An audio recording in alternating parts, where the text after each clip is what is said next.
Tersangka WY yang ditangkap oleh tim Reskrim Polsek Mariana karena terlibat aksi penjamretan handphone milik korban Rahma dan Agung di Jalan Impres, Desa Prajen, Banyuasin diamankan di Polsek Mariana. Oleh polisi, seorang tersangka ditembak kakinya karena mencoba melarikan diri saat akan ditangkap. Dijelaskan Kapolsek Mariana AKP Agus Irwantoro, dalam aksinya tersangka memepet korban dan mencabut kunci motor kontak korban, hingga motor korban tidak bisa berjalan.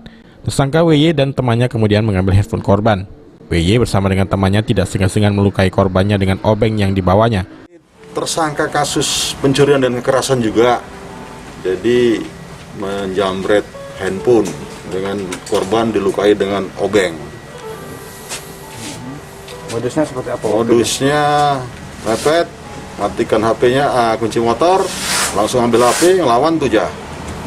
Berapa kali dia melakukan aksi? Ya kalau pengakuan tersangka ya sekali itulah.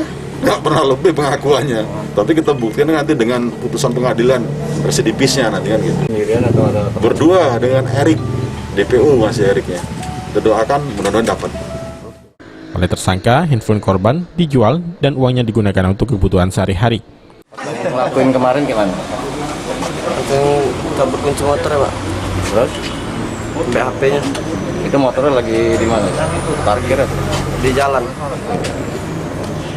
Terus korban datang, kamu apain? Datang cabut kunci motor langsung minta HP-nya Pak, Saat itu posisi HP itu di mana? di kantong. Pernah nusuk itu mabuk dulu ya? Terus kena di mana korbannya? Kena di tangan. Berapa kali? 2 Pak. Polisi masih mencari satu lagi pelaku yang terlibat penjamretan di Mariana Banyuasin ini. Heru Wahyudi, PAL TV.